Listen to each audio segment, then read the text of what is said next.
بسم اللہ الرحمن الرحیم ایاک نعبد و ایاک نستعین۔ چیف منسٹر پنجاب، میں آپ کو،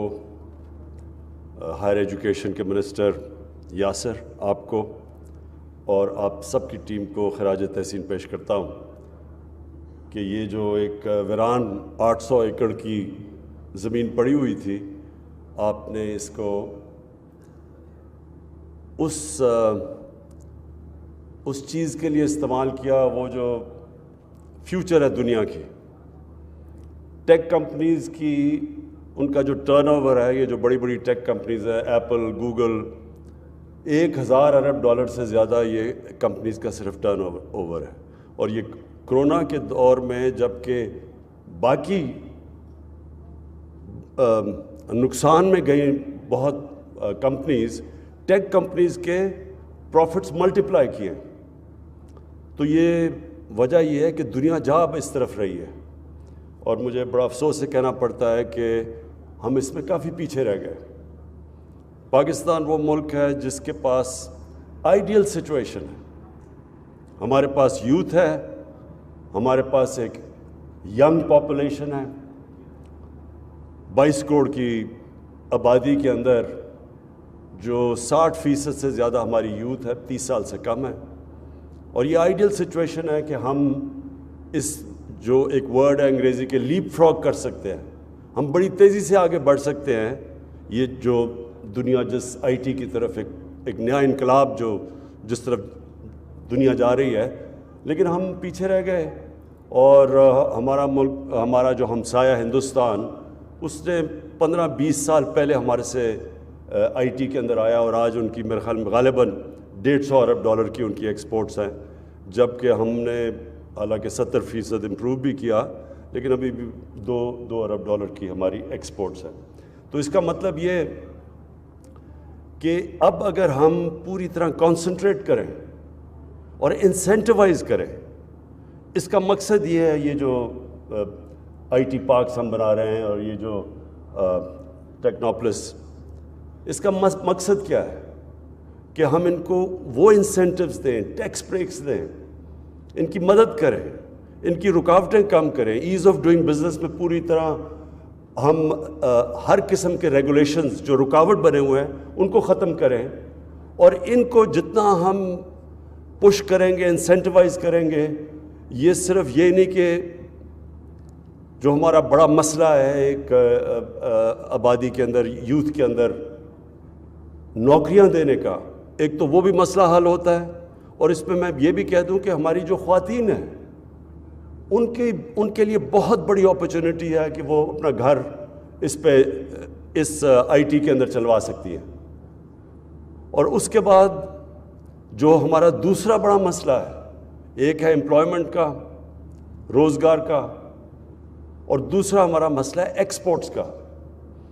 بدقسمتی سے ہم نے اپنے ملک میں کبھی زور دیا ہی نہیں ایکسپورٹس کے اوپر، یعنی جو 1960s کے اندر جب پاکستان تیزی سے آگے بڑھ رہا تھا، تو تب کی دنیا کے مقابلے میں پاکستان کی اور ایشیا کے مقابلے میں ہماری ایکسپورٹس دیکھیں، اور اس کے بعد اب دیکھیں کہ وہ جو ہمارے سے پیچھے تھے ملک، وہ کدھر پہنچ گئے ہیں ایکسپورٹس پہ، اور پاکستان آج کدھر کھڑا ہے۔ ہمارے سارا مسئلہ ہی آتا یہ کہ ہم تھوڑی دیر کے بعد، جیسے ہم تھوڑی اکانومی گرو کرتی ہے، ہمارے پاس ڈالرز کی کمی ہو جاتی ہے، کیونکہ گرو کرنے کے لیے امپورٹس بڑھتی ہیں، مشینری امپورٹس جو بھی، اور اس کی وجہ سے ہمارا باٹل نیک آ جاتا ہے کرنٹ اکاؤنٹ کا، یعنی ہمارے ملک میں ڈالرز کی کمی ہوتی ہے، وہ پریشر پڑتا ہے ہمارے روپے پہ اور ریزروز پہ، اور پھر ہمیں تقریباً 20 دفعہ ہمیں آئی ایم ایف کے پاس جانا پڑتا ہے وہ پیسے لینے کے لیے، اپنی ریزروز کو سنبھالنے کے لیے۔ تو یہ کانسٹنٹ سائیکل سے تبھی ہم نکل سکتے ہیں جب ہم اپنے ملک کی ایکسپورٹس کے اوپر زور دیں، اور بلکہ یہ صرف یہ نہ ہو کہ ہم صرف ایکسپورٹ انڈسٹریز کے اوپر چھوڑ دیں کہ وہ اپنی پروڈکشن بڑھائیں، سارے ملک کی توجہ دیں اس طرف کہ جب تک ہمارے ملک کی ایکسپورٹس نہیں بڑھتی، ویلتھ کریشن نہیں ہوگی، ملک میں خوشحالی نہیں آ سکتی۔ ساتھ ہمارا ہمسایہ چائنا، 40 سال پہلے وہ کدھر تھا, آج وہ دنیا میں کدھر پہنچ گیا ہے. اور اس میں 2 بڑے کام کیے چائنا نے. نمبر 1 کہ انہوں نے اپنے ملک سے پلاننگ کر کے کرپشن کے اوپر انہوں نے کیا. یعنی کرپشن کا مطلب کیا ہے؟ جب اوپر کے لیول کی کرپشن ہوتی ہے تو وہ سب سے بڑا پرابلم یہ ہوتا ہے کہ وہ ملک کی جو دولت جانی چاہیے تعلیم کے اوپر, اپنے آبادی کے صحت کے اوپر, غربت کم کرنے پہ,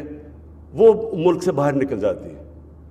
اور اس لیے چائنا نے جو شی جن پنگ ان کے جو پریزیڈنٹ ہیں, ان کی سب سے بڑی جو اچیومنٹ سمجھی جاتی ہے, انہوں نے 450 لیول منسٹیریل لیول کے لوگوں کو جیلوں میں ڈالا. اور صرف اس لیے کہ اب جب تک آپ کی اکانومی جو کہتے ہیں گڈ گورننس یا کلین گورننس نہیں ہوتی, انویسٹمنٹ نہیں آتی. دوسری چیز انہوں نے کیا کہ انہوں نے جو دنیا کی تاریخ میں کبھی نہیں ہوا, 70 کروڑ لوگوں کو 40 سال میں غربت سے نکال کے اوپر لے آئے. اور تیسری چیز انہوں نے کانشیسلی چائنیز سوسائٹیز نے اپنی ایکسپورٹس بڑھائی. اور اصل میں جو ایکسپورٹس بڑھنے سے وہ آج جو آج دنیا کی اتنی بڑی پاور بن گئے ہیں اور اتنی تیزی سے اوپر گئے ہیں, انہوں نے یہ پلان کر کے سارا کیا. تو ہمیں جو اب ہماری پوری کوشش ہے, اور انشاءاللہ میں یہ پورا لانچ کرنے لگا ہوں, سارے ملک کی اورینٹیشن, گورنمنٹ کی اورینٹیشن, اپنی جو ایجوکیشن سسٹم ہے اس کو ری ڈائریکٹ کریں کہ کیسے ہم اپنے ملک کی دولت میں اضافہ کر سکتے ہیں, ایکسپورٹس کیسے بڑھا سکتے ہیں, اور پھر کیسے ہم جدھر کئی ایسی چیزیں ہمیں امپورٹ کرنے کی ضرورت نہیں ہے, کیونکہ پاکستان میں اللہ نے ہر قسم کا 12 تو موسم دیے ہیں, اللہ نے اس میں کلائمیٹک زونز دیے ہیں, ہم کچھ بھی اگا سکتے ہیں. تو ہمیں کوئی ضرورت نہیں کہ اپنی یہ جو آج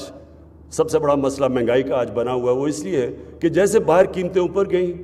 ہمیں وہ امپورٹ کرنی پڑی, اور جب امپورٹ کیا تو ہمیں جو باہر سے انفلیشن تھی وہ پاکستان میں آ گئی. اور خاص طور پہ ایڈیبل آئل, یعنی ایڈیبل آئل کوئی ضرورت نہیں کہ پاکستان خود نہیں, ہمارے پاس اتنی بڑی کوسٹ لائن ہے, ہم کیوں نہیں پام آئل اپنا ملک سے بنا سکتے. تو اسی طرح سارے ملک کو پہلے تو ہم نے پلان کر کے کیسے ہم نے اپنی ڈالرز کی انٹیک بڑھانی ہے, ریزروز بڑھانے ہیں, ایکسپورٹس بڑھانی ہے, امپورٹ سبسٹیوشن کرنی ہے, کیسے ہمارا جو میں بار بار کہتا ہوں سب سے بڑا ہمارا اثاثہ اوورسیز پاکستانی ہے, ان کو ہم نے کیسے پاکستان کو میں ہماری اپنی ویلتھ کریشن میں کیسے انوالو کرنا ہے. ابھی تک مسئلہ یہ ہے کہ پاکستان میں ہم نے ان کے لیے اتنا مشکل کر دیا, وہ بیچارے جو پاکستانی واپس آنا چاہتے ہیں وہ بزنسز کرتے ہیں, وہ ایکسل کرتے ہیں. اب سلیکن ویلی میں بڑے کامیاب پاکستانی بیٹھے ہوئے ہیں آئی ٹی کی انڈسٹری میں, لیکن ہم نے ابھی تک کوئی ایسا میکنزم کامیابی سے نہیں کر سکے کہ ان کے لیے آسانیاں پیدا کریں کہ وہ بھی پاکستان آئیں. تو یہ جو آج ہم نے انوگریٹ کیا ٹیکنوپلس, اس کا مقصد, یہ انسینٹیوز دینے کا مقصد ہی یہ ہے کہ جو ہماری آئی ٹی کی فرمز باہر بیٹھی ہوئی ہیں اور پروفیشنلز باہر ہیں, ان کے لیے آسانی پیدا کریں کہ وہ یہاں آ کے انویسٹ کریں. چائنا کی جو کامیابی یہ بھی تھی کہ چائنا نے جو ان کے باہر چائنیز ایکسپیٹریٹ چائنیز کمیونٹی بیٹھی تھی, انہوں نے ان کو لیے آسانیاں پیدا کی. انہوں نے آ کے چائنا میں پہلے انہوں نے انویسٹ کیا, پھر دوسری کمپنیز آئیں. ہندوستان بھی جب انہوں نے اپنی اکانومی اوپن کی 90s میں, تو ادھر بھی سب سے پہلے انویسٹمنٹ اوورسیز انڈینز نے شروع کی, پھر اور بڑی مارکیٹس دیکھ کے پھر کمپنیز آئیں. تو پاکستان کی بھی بڑی مارکیٹ ہے 22 کروڑ لوگوں کی, اور ہم نے انسینٹیوائز کرنا ہے. تو یہ جو ٹیکس زون ہے اس پہ ہم نے انسینٹیوز دیے ہوئے ہیں. یہ پہلے شروع کیا اسلام آباد میں, اب یہاں سارے پاکستان کے شہروں میں, کے پی کے اندر شروع کر رہے ہیں, کراچی میں بہت انٹرسٹ ہے, ادھر یہ ٹیکس زون شروع کر رہے ہیں. سارا ہمارا مقصد یہ ہے کہ جو دنیا جس طرف جا رہی ہے, ٹیکنالوجی کی جو ریولوشن ہے, اس کا پاکستان پورا فائدہ اٹھائے اور اپنے لوگوں کو نوکریاں بھی دے, اپنے یوتھ کے لیے امپلائمنٹ کریٹ کرے, اور دوسری چیز اپنی ایکسپورٹس بڑھائے. تو میں آج آپ کو چیف منسٹر صاحب اس کے اوپر مبارک دیتا ہوں, اور انشاءاللہ یہ جو مجھے نظر آ رہا ہے, جو انٹرسٹ ہے ابھی سے, ابھی شروع بھی نہیں ہوئی,